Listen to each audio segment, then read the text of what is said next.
Wow, what a day. What a day. What a day. It's great to have you on. Thank you so much for having me. It's such a pleasure. We've been in pretty regular contact for about, what has it been, 2 years, maybe? Maybe, yeah. You can't talk about that, but so it's my privilege, but I've been treating with Jill for a better part of 2 years, a referral from Chris Johnson on my elbow, and we've become, I think, friends, but definitely For sure. we have conversations about business and everything in your life, and I thought it'd be a real interesting conversation to have you. Yeah, So this is great. Thank you so much for having me. It's definitely been a pleasure, treating you over the time, and definitely the conversations that we've had has triggered a lot of business moments for sure. You're the only one that's ever said that about me, that I've been a pleasure to treat. Usually not that. Usually high maintenance is what most people would say, but you've done, I think, a good job so far. But let me get a little bit into your background. You were born and raised where?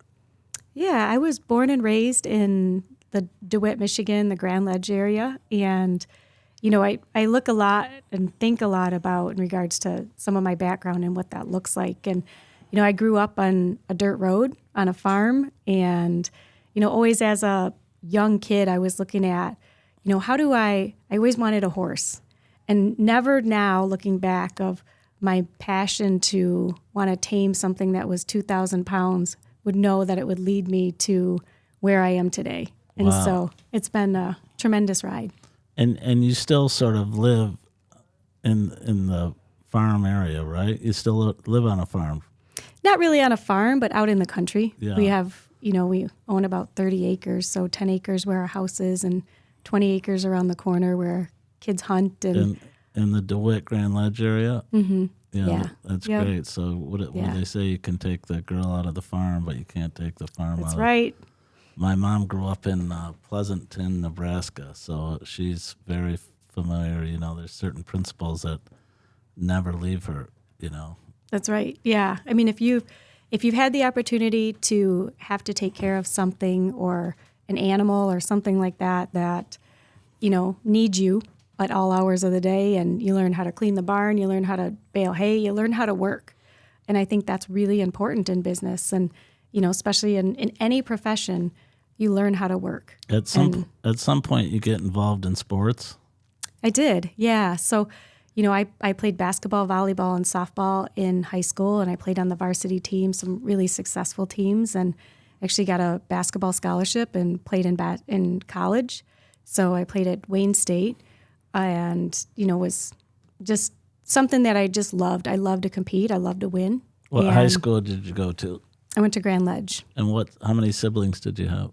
So I have an older brother and a younger sister. And are your parents still alive? They are, yeah. There you go. Do they live locally here? They do, yeah. My parents actually live a couple doors down from us. And your brother still lives locally and works He does. in the family business? Yeah. So I look at my parents and, how successful people raise successful people. And my parents raised a doctor and 2 CEOs. And, There you go. they've done some amazing work. So I was raised by a stay-at-home mom, and my dad was a visual consultant. And, they kind of laid the groundwork for us.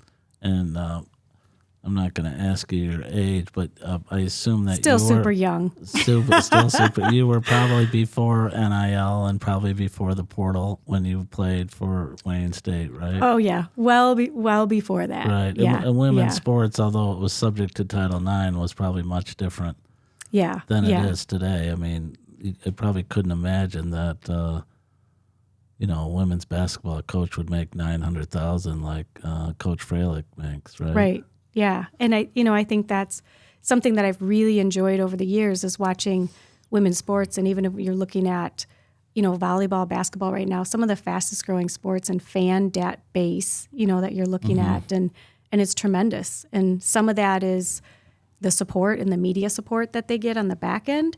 But some of that is just the recognition. And, we're starting to see some tremendous fan base. You're starting to see volleyball on prime time positions, basketball on prime time positions, which increases the overall ability and interest of people to want to go out and support women in sports. What drew you to Wayne State? Because I don't know when you went there, but probably Detroit was much different then than it is today. And coming from the country to go down to, what would be considered one of the most, we'll say, diverse populations, certainly diverse from what you had experienced. Right. Yeah. So, I was interested in continuing to play basketball. And, I actually started my basketball career. I was recruited by several different colleges, and I was really young when I graduated. So I went and played 2 years at Lansing Community College because I wasn't ready to go away to school. And so they kept my scholarship, and I was able to just transfer from LCC and go to Wayne State. And I knew at that point that I wanted to go into, physical therapy, and they had one of the top physical therapy programs at the time in the country. And I had a full ride basketball scholarship, and I got, some additional. So I don't know how they worked it. I had a 4-point, and so I got a lot of money. So I got a full ride basketball scholarship, plus I got $1,800 a semester. And at that time, I thought that was like, I was loaded. Wow. I mean, I would get my $1,800 Wow. scholarship check, and I was like, "Oh my gosh, Yeah. this is amazing." I remember going in college. If you had $20 when you went to the bar, that was like plenty. Of You're money. doing good. You get a whole night. You never had to worry about, But yeah, so you're Wayne State, is that Division II or? Yep. So it's Division Division II. Yep, but Which they still doesn't- give athletic scholarships. Right. Yeah. And you've had a long career in business and athletics, but if you had to fill out a resume, and I don't know when the last time you had to do that, where would you put being on, Wayne State women's basketball? How would you rate that? Because I know internally, I played golf at Michigan State, and I know how I feel about it, but let me hear your thoughts. Yeah, playing sports and being on a team and competing for one common goal it's tremendous. And the opportunities it gave us, we traveled together, we flew together, we, did all sorts of things together. And so it's a part of me. It doesn't define who I am, but it gave me some opportunities and experiences of a lifetime and friends, Right. But I've had tremendous opportunities and tremendous, experiences in many different avenues that I have. And so I would say that's a part of who defines me, and a big part, because it's a lot of work. It teaches you how to work. And I put myself in positions throughout my career on, it's never been the easy path. And that's Right. part of it for me. Playing sports in college is not easy. It never leaves you, though. Whatever No. part of it, for me, I've had to fill out, I wouldn't say a resume, but I've, had to apply. For instance, I've practiced in Florida and Ohio and the Southern District of California and Illinois, and they always, want to know when you get admitted for a particular case, they want to know your background. Right, yeah. And obviously, playing golf would have nothing to do with it, but every single time I'm in that situation, I played golf at Michigan State, University on the varsity golf team, and it's just something that says, I did that. Now maybe it's a bigger deal for me, and maybe that's why I peaked at college golf. I don't think that's so. where I peaked, but I always put it down, and I always think, if you make a college team play college athletics, you're instantly sort of in a small group of people, and Right, yeah.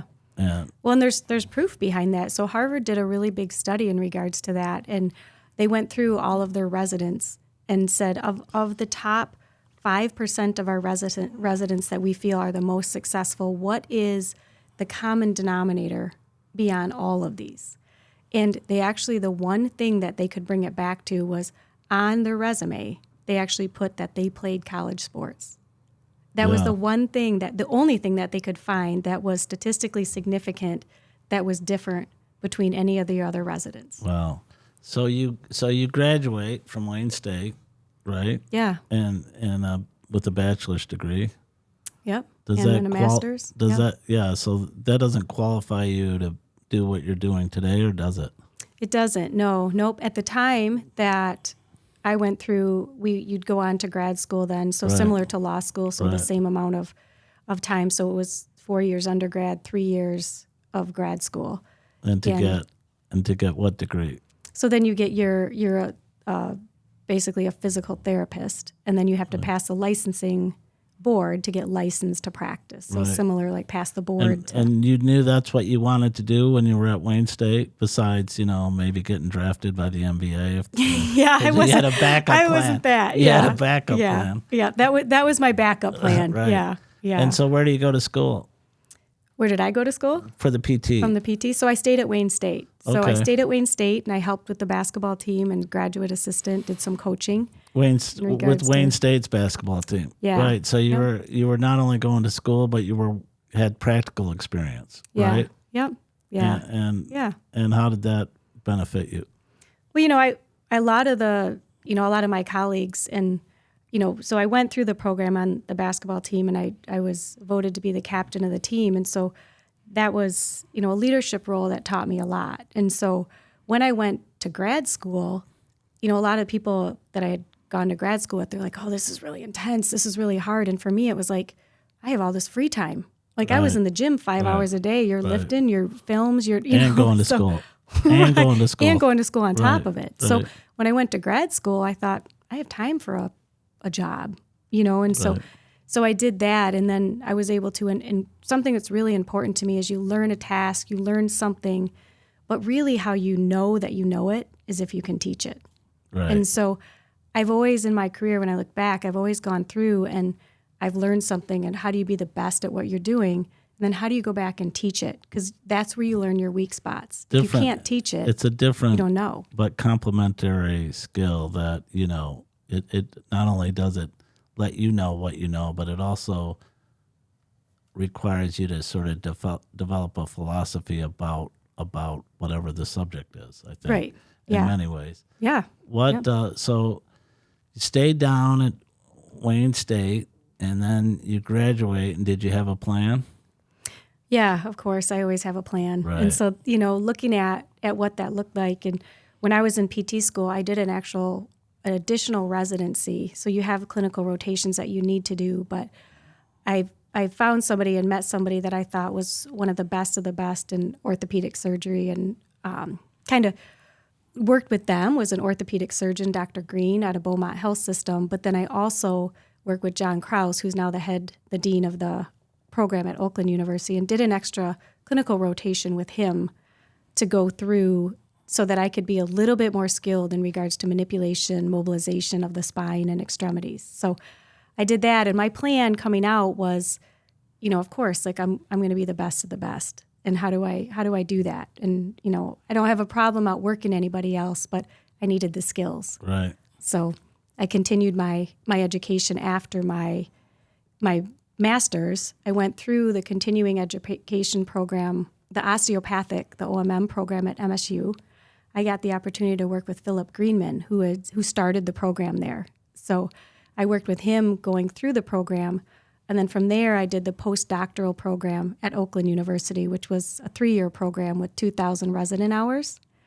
And I ended up with both of those programs. They asked me to stay on and teach. So I taught with Philip Greenman. So you have a doctorate? So it's a doctorate in physical therapy. I mean, what does it matter? Why don't we call you Dr. Marlan? Isn't that what it is? Huh? It's just a lot of education. Yeah, but I mean, that's like that's not a small achievement. Right, I mean, yeah. I mean, that's amazing. That probably puts you in a very small group of PT people who are doing PT in real practice, right? Well, since then, physical therapy has transitioned to a doctoral degree. Oh, there you go. And so the majority of physical therapists coming out are No. doctors. No. And so, it's now transitioned that in order to sit for the MPTE, to get your licensure, you have to have your doctorate. So post bachelor degree, how many years of school did you do? 6? Yeah, so I have about 13 years of clinical And education. at some point, you still don't open up your own business, you decide to go to work, stay in Detroit and work?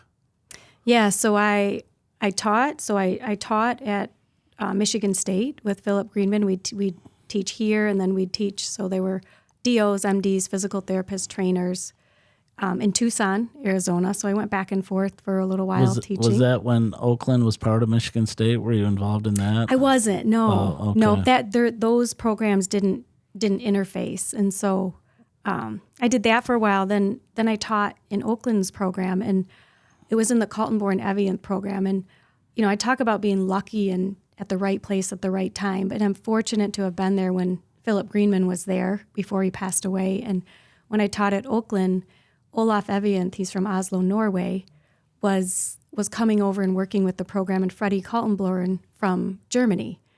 And so I worked with them and John Kraus, and we worked, and they had asked me to help out in developing a textbook with them.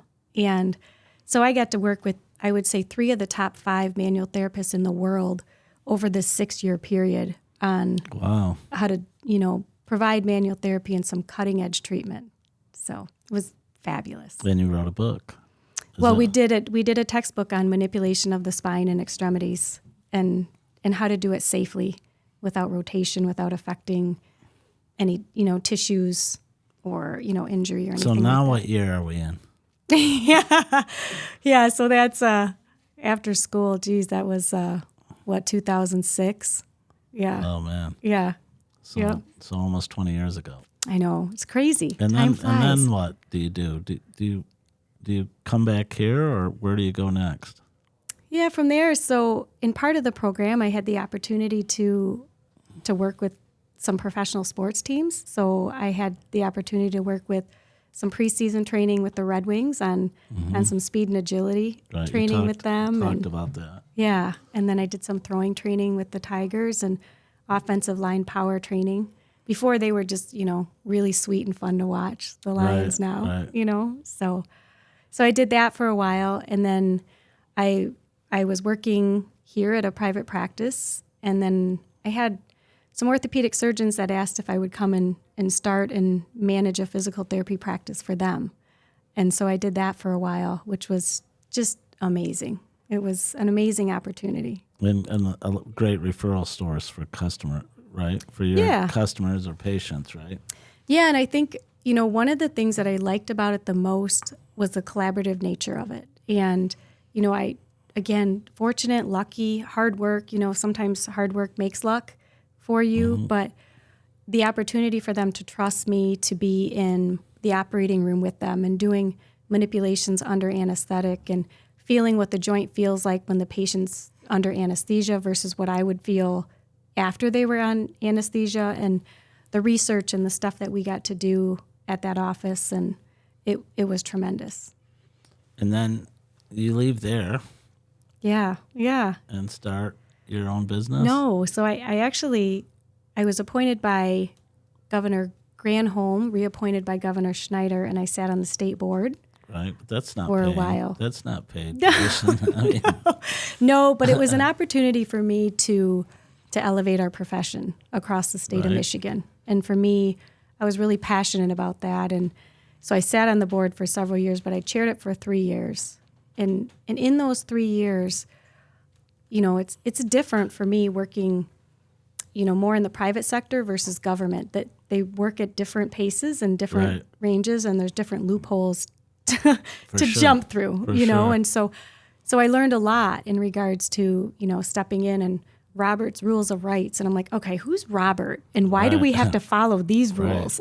So learned a lot about that. But I had the ability then a lot of legacy programs in the state of Michigan that you can't really change, and nobody knows why, right? Well, this is the way we've always done it. Yes, I heard that a lot. This is just the way we've always done it. Yeah. And I was like, well, are you open to doing it differently? Maybe a little quicker. Sometime around this era, you gotta be. Are you married yet? Yep. So I got married to my husband Russ, and he's the. What year was that? That was in 2005. Now you're under pressure, right? Yeah. No, 2005. So you got the year right. Yeah. And at some point you start having kids. Yeah. Yep. What year? What? Yeah, how so old my daughter right now is so she's 15, going to be 16, and So my daughter's 2010, 17. yeah. Yeah, 2009 and 2007. And when do you start peak performance? So I started Peak Performance in 2011. Yeah, so And full. so- That was a 5 years of Yeah. get married, Yeah, get have pregnant, kids. start a business. Yeah, yeah, and so I was on the board, changing. I added direct access. I changed the rule set of Michigan. I added the licensure of physical therapy assistants in our state. I was running at that point. I'd moved offices, so I was running several practices for a larger organization, and learning about P&Ls and business and all of that. Getting married. My kids were young, and I was like, I think anybody that starts their own business thinks I can do it better. Right, And we're right. all so naive that we don't know how really hard it Right. is. You just have that fire, like I can do it better. It's like looking back on it, holy smokes, Yeah, would you done it again if you.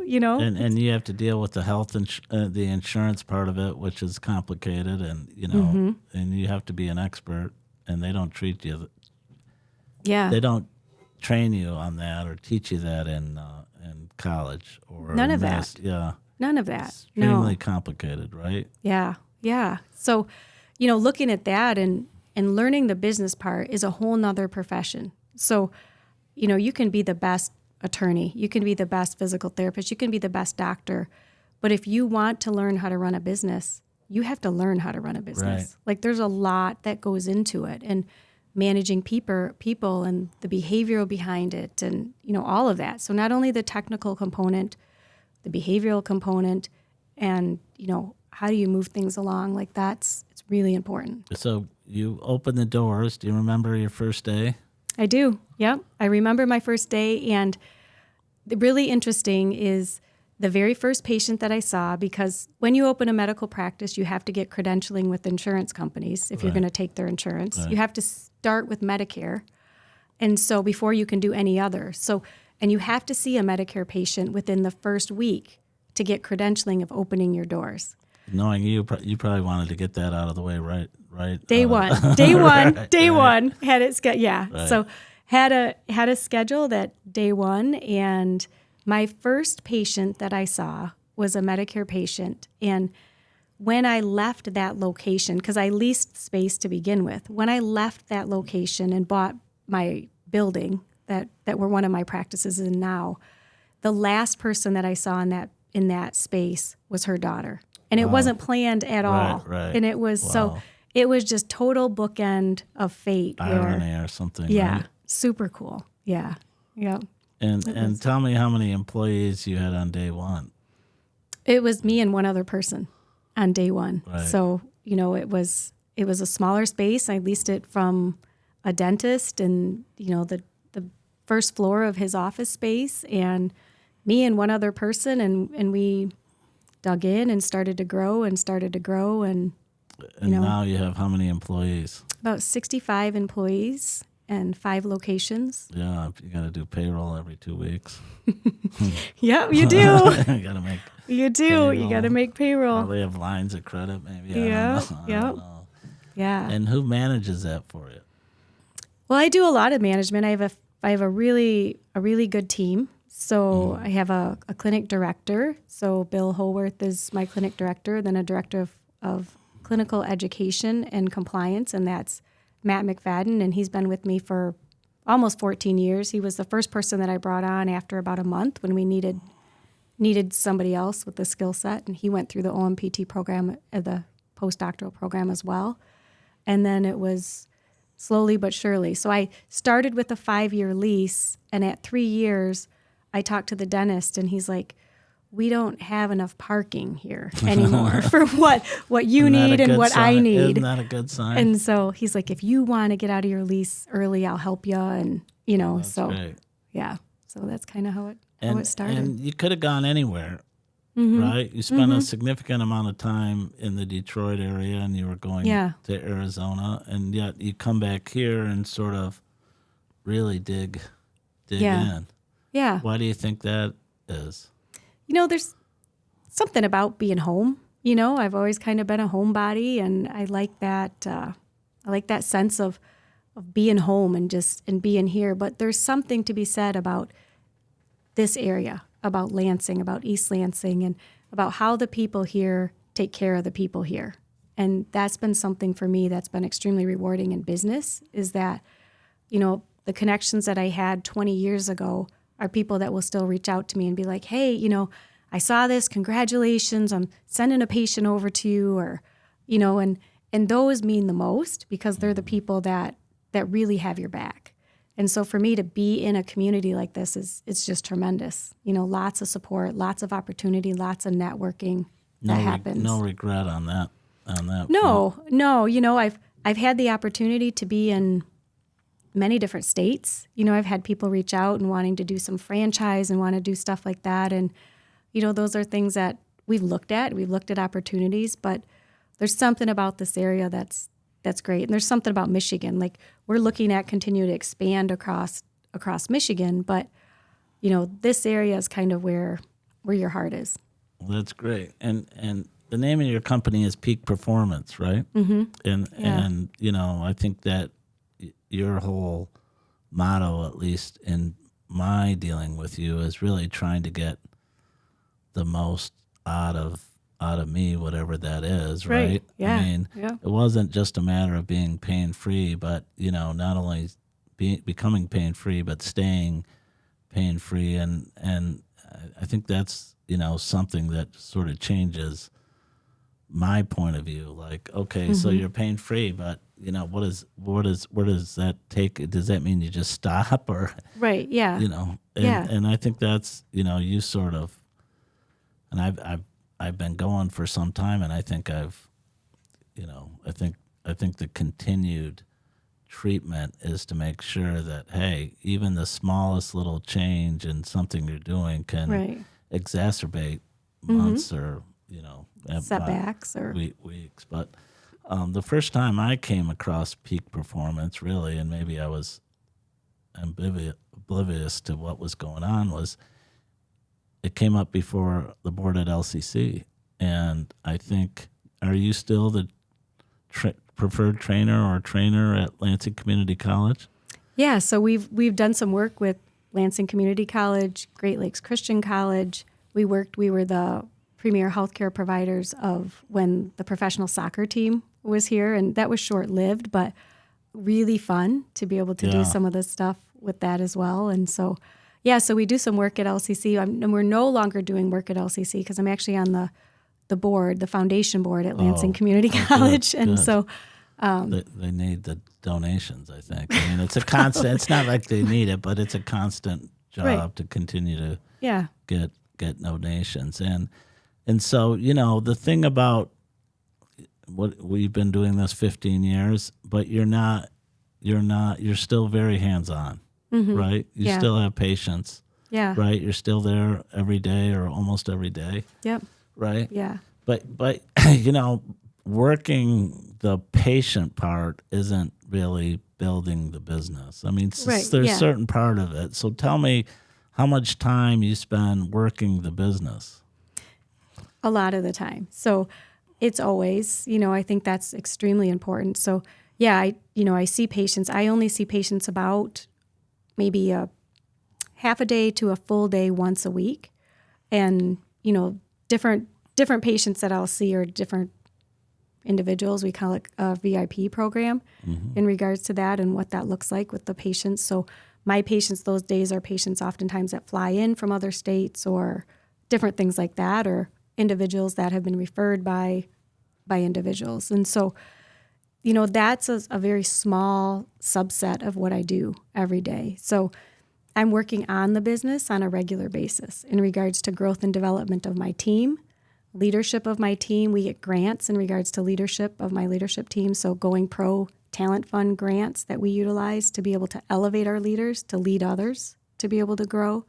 Developing, whether it's job descriptions and KPIs and statistics and review of P&Ls and budget projections and all of that kind of thing that goes behind that. I was telling you, those are the things that you have to learn. And I never had a single business class in college. But I've worked really, really hard to understand from day one when I sat there with my CPA and said, I need you to define what every line on this P&L is, because I don't even know. To now, I'm consulting other companies across the country on what levers do you pull to make sure that you're successful in a healthcare business. And so there's a lot that goes behind the scenes in understanding insurance and understanding what a quality product is, and not just, like you said, not just getting pain-free. We can't do that anymore in healthcare. Like, that hasn't gotten us anywhere. Take a pill and move on. Like, that's just not helping. It's just not working. So we got to understand the business enough to know you can automate the ordinary and humanize the extraordinary. There you go. And that's where we're looking to push so this. where do you see your business 5 years, 10 years down the road? I assume that, when you're planning, it's not just where am I going to be at the end of the year. I assume you have a 3-year or 5-year plan, or maybe even a 10-year plan. Yeah. Yeah. And tell me, where do you see that, and how detailed do you get in making those plans? Yeah, so from a business standpoint and how we run our business, it's pretty strategic. And so, what I look at is, we have a 1-year plan, and we have specific annual goals that we have for that. So, our goals this year are, how do we automate some of the things that we're currently doing to decrease errors, to make sure that the efficiency is there for our patients, and that the way that they interact with us is more seamless. Because when people get caught in the healthcare system, it actually decreases their ability to get better. And so we're looking to streamline some of that. So that's one of our annual goals. So we look at our annual goals, and then we roll out specific goals to our whole team. So everybody on our team has what we call like a major goal. We call it a rock. So kind of like the rocks, if you want to throw the big rocks in first, and then you fill in, Right. So we call them our rocks. Everybody's got a goal on our team to work towards the big goals. Then we have a 3-year goal, and we have 3-year goals, and then 10-year goals. And so we back into that of what that looks like. And it starts with quality, and it always starts with quality and outcomes in our company. And so we push for quality and outcomes in everything we do, and making sure that it's reproducible as we grow. So if we can't make it reproducible, we don't grow. And so those are the things that we're looking at right now, is how do we make our model so that every interaction is tremendous, and that every interaction is high level with the outcomes that we're looking at. And how do you measure that? Like, who is it that looks and says, well, we really screwed this one up, or, this was great, and this is the way we should do it every time? I mean, is that you, or do you have a team that sort of evaluates the quality and the customer experience, or? Yeah, so, when we look at that, we have specific metrics in each division, and everybody in our company has specific metrics that are driving the quality. And so our, Matt, our quality and compliance guy, then we have HR, Kevin, who handles our people, Megan, she's, over our administration. And then we have specific ways and different measures that we do with patients as they come in. So they have forms that they fill out in regards to, are we hitting what we're supposed to? And so we take these surveys, and you don't fill any paperwork out. That's part of the VIP program. You're like, I don't fill out anything. I don't do that. So we do that. We don't do your quality assurance metrics, but those are some of the things that we do on the back end that our patients don't even understand is happening, of how much paperwork is happening behind the scenes, that when you come in, we want it to be seamless for you so that you can get better. And so trying to take out some of that interface is important for us too, because I think that is actually delaying your ability to heal. So when you make a decision, at some point you decided, okay, I need a full-time HR person. Mm-hmm. And you had never hired a HR person, right? And really in your business, you got to figure out, how am I going to monetize this, right? Because they're not treating patients, and they're not doing billing, and they're not, right? I mean, what kind of decision goes through your head, or is that somebody else who's making that decision? Because it's, every dollar that you spend on somebody else is money to some degree coming out of your pocket. If you don't have to look at it like that, but some part of you. Right. Yeah. Yeah. And that's a really big part of business that is challenging. And if anybody tells you that it isn't, I think they're lying, and to sit here and say that it's been easy is just not true, right? I mean, it's just not true. There's been a lot of hardships. There's been a lot of things that you work through. There's been, a lot of challenges that you have to overcome, because I feel like 90% of what we're doing now, today, I didn't know when I opened my doors. You just don't know what you don't know, and you learn. Even after you opened your doors, I mean, so much has changed in the last 5 years, right? Right, yeah. Post-COVID is a completely different era. Right. I mean, yeah, the trajectory in healthcare, and especially during COVID, it was unbelievable, the things that you have to maneuver through. Were you panicked at all during the COVID, the personal contact and how, yeah. What were you going to do if you couldn't train people?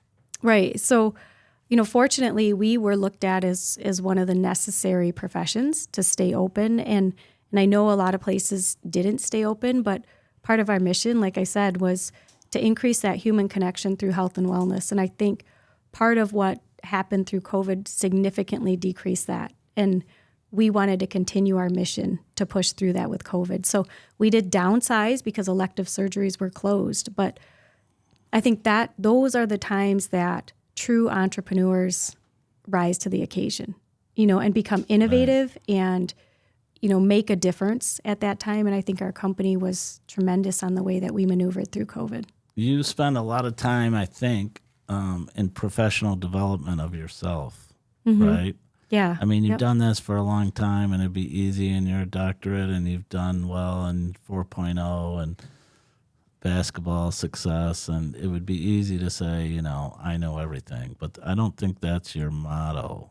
I don't get that that's, you're constantly looking to learn, and I think, this is my term, you sort of believe in having mentors or people who can, teach you, and that somehow you can relate that to whatever you have going on. It's not just business, but a lot of it you do refer to business. Can you tell me who some of those people are? Some of them we've talked about, but I've been so fortunate to have tremendous mentors throughout every stage of my career, starting, I know we talked a little bit about, years ago, my high school basketball coach was Women's Athlete of the Decade at Michigan State. And just, she was a fierce leader and was tremendous, to, Olaf Evian, John Krause, and, Freddie Kaltenborn, and looking at those individuals as mentors of top in the world, like world-class international mentors. And then Philip Greenman, who is tremendous in the field. And then I've had, other mentors that have come in at different part of my life. So I've had some coaches out of California that have just been amazing in regards to business transformation for me, in regards to mentorship there. I work with individuals that have had really, really large businesses to Hall of Fame coaches. Tom Izzo has been an amazing mentor to me, and being able to work with him and learn some of the stories on how to be successful and how to work through challenges and different things like that. And, I think obviously my parents, because they pushed me, and my husband, and the way that he manages and runs, the Department of Corrections and parole and probation is tremendous, and his mindset. So we have a lot of really tough job. Really tough job. Really tough job. Yeah. And he does it seamlessly. There's no rewards, really, I don't think. I mean, you have to be internal to understand success there, I think, For sure. Yeah. But one of the ones I want to hear about a little bit, we've talked about before, is the horse whisperer. Yeah. Yeah. Monty Roberts. Right. Yeah. And you and I have talked about that a lot in regards to behavioralist, right? And he doesn't really have anything to do with your business, but I think a lot of the things that you've learned from him, and you do have a relationship with him, right? Mm-hmm. Yeah, I talk to him, a couple times a year. Yeah. And tell me how your paths crossed with him. Yeah, so Monty Roberts is the individual that he was Robert Redford, the Horse Whisperer, the movie. They made that about him. Okay. And so I showed horses, and my trainer at the time's husband was in vet school at MSU. And so I had my horse out there just for clinics that they were doing and different things like that. And it just so happened that one of the clinics they were doing, Monty Roberts was coming in and to teaching a philosophy on gentling and how to train, and they used it, what was called in the past, like how to break horses. And so his philosophy is that you don't break a horse. They're 2,000-pound animal that could kill you if they wanted to. And so you need to join up with them, or you need to have them come along with you so that you're working together. Mm-hmm. And so I had my horse there, and we worked through this clinic, and I just was fascinated by what I saw. This wild horse bucking, kicking, within 15 minutes was following him around like a puppy dog.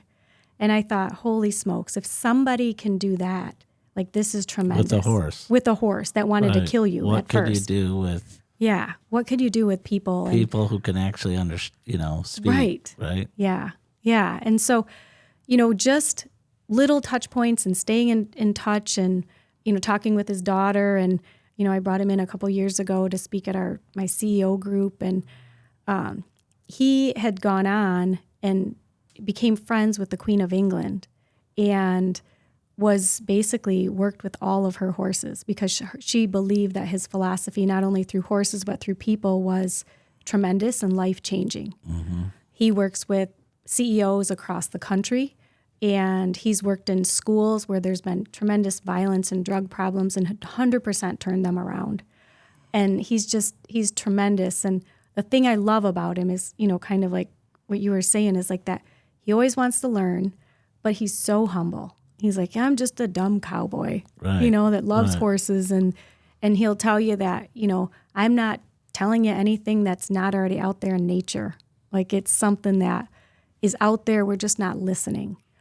So he taught me a lot in regards to behavior and how we change behavior. Because in our profession, my goal is to be able to get people to their peak performance, to their ultimate level. But to do that, oftentimes, you have to bring out different things in people. They have to do something that they've never done before. So you have to change behavior. And how do you do that? Chris Johnson says you got to figure out what their why is, right? Or you got to figure out what your why is. Yeah. But it is a interesting perspective, and the fact is that a lot of people have those sort of sayings like I'm just a country this, or I'm just a dumb lawyer, or I'm just. But when you actually see somebody execute on it, right, where he takes a horse that's definitely out of control and calms him down, then it proves sort of in the pudding there, right? Yeah, and he's been able to transform it from animals to humans to executives to CEOs to queens, of sovereignty. It's been and so do you take some of those learning experiences and try and input them into peak performance? Yeah, I think some of the things that we look at and some of the things that I've learned in regards to body language and motivation and how you motivate people and what is timing and how do you interact and engage and it's really important, and I know you and I have had a lot of conversations about that in regards to, you're doing that with juries, and at times. Trying to persuade them and see a different point of view or see a point of view where they can deliver a result. One of the things that I've observed, you mentioned Tom Izzo, and probably when I first started going to practice, there were, 10 people around the court or, whatever. Now when I go to practice, it looks like there's 100 people. Now there aren't, but there are a significantly bigger organization. Yeah. Time has changed so much. Since 1995, but I think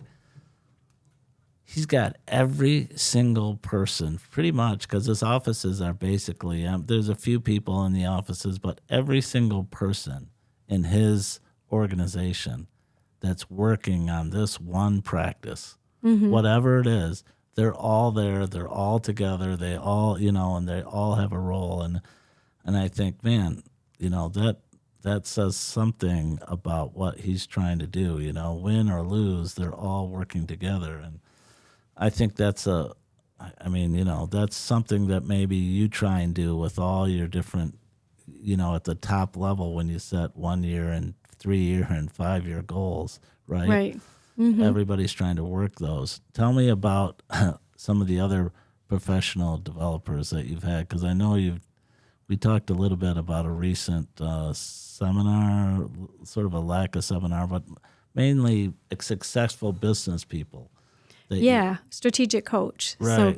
So, that's so it's a strategic coach program through Chicago that I'm working with. And, there's different models and different formats in regards to that. But basically what that is, how do you continue to elevate? And how do you continue to elevate your team? And how do you get the right people in the right seats on your team? Because you can feel like sometimes, okay, if I do this, if I get, named the mark, I mean, years ago I thought, man, if I could ever gross $1 million, that would be amazing, Right, yeah. and then do you remember when you did that? Yes. You remember the day that you did that? Wow. Yeah. I thought this was going to be a big deal, and I don't feel like I have any more money or any more time or any, Right. And so the question is really, when you do those, coaching is, what kind of goals do you set, and what are the true limits of your ability in your business, right? Yeah.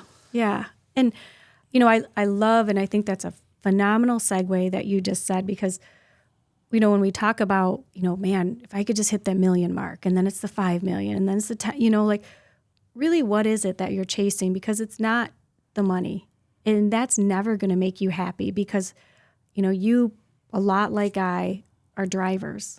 So you're never going to reach where you want to go, because you're constantly moving the bar, so it's like, I get to 1 million, I'm good. But do you really feel like you arrived there? And so what I'm looking at is, how do we do that so that we can bring more people along with me, and that the quality of my life is better because of it?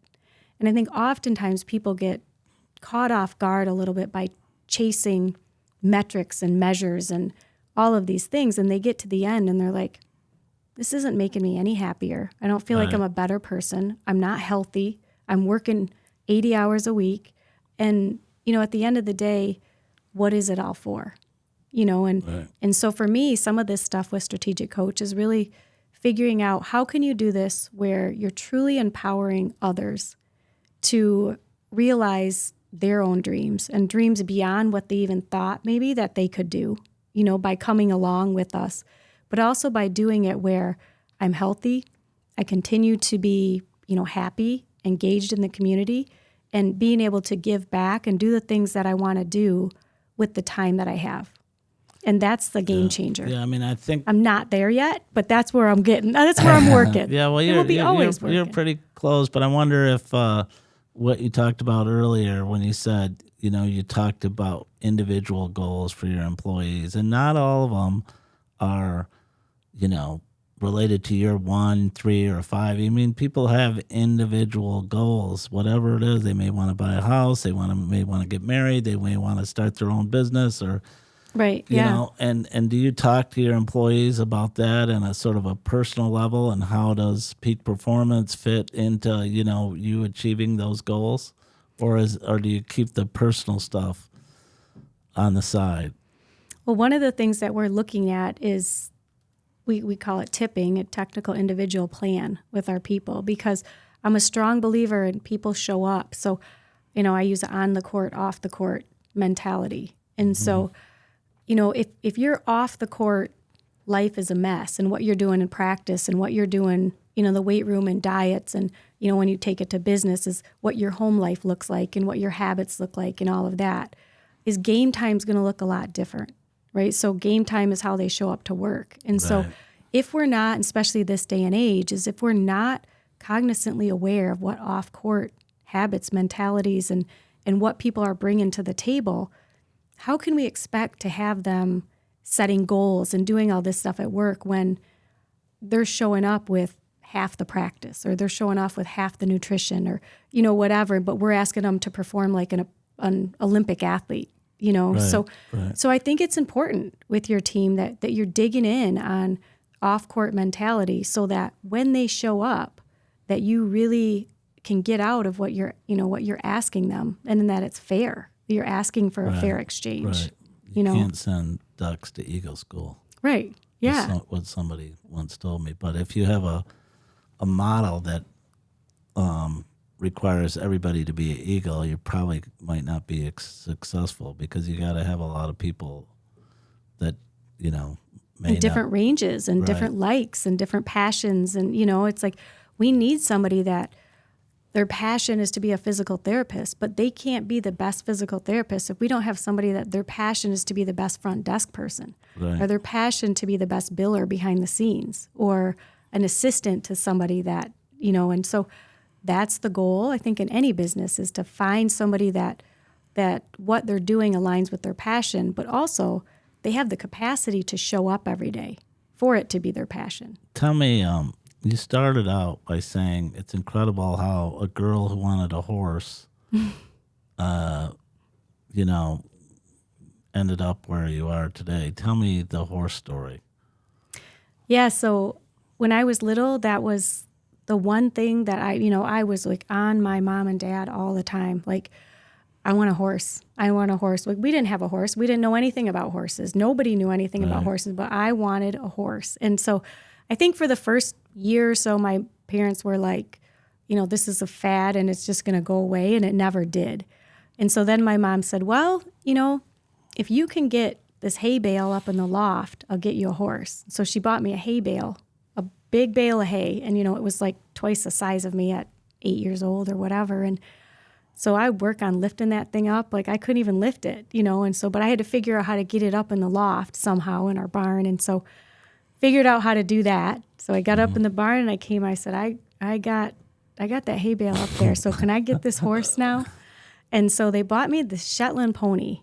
And if you know anything about horses, they're about as big as a Great Dane, not much bigger. Right. And this Shetland pony was like, I think it might have been like $25 or something like that. And it wasn't even nice. Like, it used to kick me and buck me off, and and so it was like, oh man. And they're like, I think they figured this is gonna like break her from wanting that, and I was like, this is great. Like, I'm gonna figure this little pony out, like, and then, I actually got a bigger horse. So I got a full size horse, and I started showing that horse. And then I got another horse and started having great success with it, and then started working with the trainer and going to bigger horse shows. And so I loved it. It was just something that I really liked, and a phase of my life that, you learn a lot from. And you transfer, and you're doing all that while going to school and while playing basketball and volleyball and and was there one more softball? Was there another softball? Softball. Yep. So you did really this, Yeah. fall, winter, spring sports, right? Mm-hmm. All three of them. Yeah. And full time. Yeah. But it was different. A lot different then than it is now. My kids' sports every sport is full year round, and we're traveling all over the place. Like, we didn't have to do that. That's where I was going to lead into is, we've talked a little bit about your professional life, and I know a big part of your life is volleyball. Yeah, chasing my daughter around. Yeah, and baseball for my son. Yeah. And it's not just Grand Ledge playing DeWitt or DeWitt playing, your kids go to Lansing Catholic, right? So my son plays football and baseball for Grand Ledge, and my daughter plays basketball, or she was playing basketball. She plays soccer and volleyball for Lansing Catholic. Yeah, so it's not just like Lansing Catholic playing Holt or Jackson. It's club sports. Right. Yeah. Which is the death of us. Right. Yeah. Uh-huh. And sometimes I think, oh, is this a racket? Like, what are we doing? And again, we're constantly reminding ourselves what is important here. Because we've had many conversations where it's been Kentucky, Indiana, Orlando, driving around for these sports. And, for my son, it's, he's travel baseball, and we're the same thing, with him when that comes in. And so for me, though, I think it brings it back to exactly what you said. Like, when you talk about one thing that defines who you are, you talk about playing sports, you talk about golf at MSU and what you had to do to get there. Right. And so whether the end result for me isn't that they play in college. It's the work and the effort and the energy and learning how to fail and fail quick. Because in sports, there's a lot of failure. You got to learn how to deal with you failure get beat a decent amount. You get right away. More than you win. Yeah. Yeah. And, in baseball, if you're hitting, 350, 400, that's phenomenal.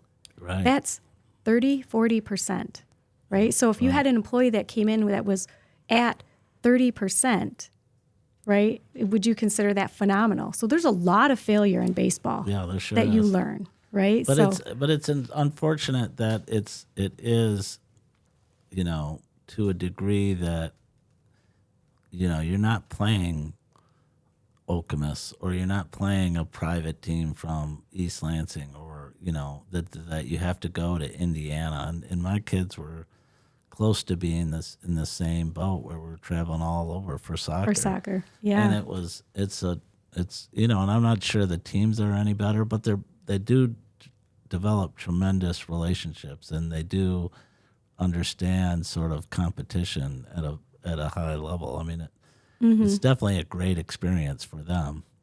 Yeah. And I think that great experience is great, but I'm with you in the sense too, is you start to feel, you know what it's like to run a business. I know what it's like to run a business. And sometimes I feel like with these organizations, it's like we are now caught up in this crazy business. Right. And that still is the importance of winning in sports and learning how to fail fast and all. Is that still the importance of it, or is it starting to become big business? Right. And the kids are a commodity. I always said the greatest day was when my kids said, "I don't want to play anymore." I was like, that was awesome. That was awesome. It's another full-time job. Even if we just bought, $300 tickets each to walk into something at Disney World, if 50 feet in they didn't want to go, I didn't miss it. I know that there's a lot of parents that would say, "No, you started something, you can't quit." And I was never listen, I don't care. There's certain things that are a priority. Your school, your health, your family, these are all side things, but they do become a major endeavor, and you hopefully, your kids, and I'm sure they do, learn the same lessons that some little girl learned. Right.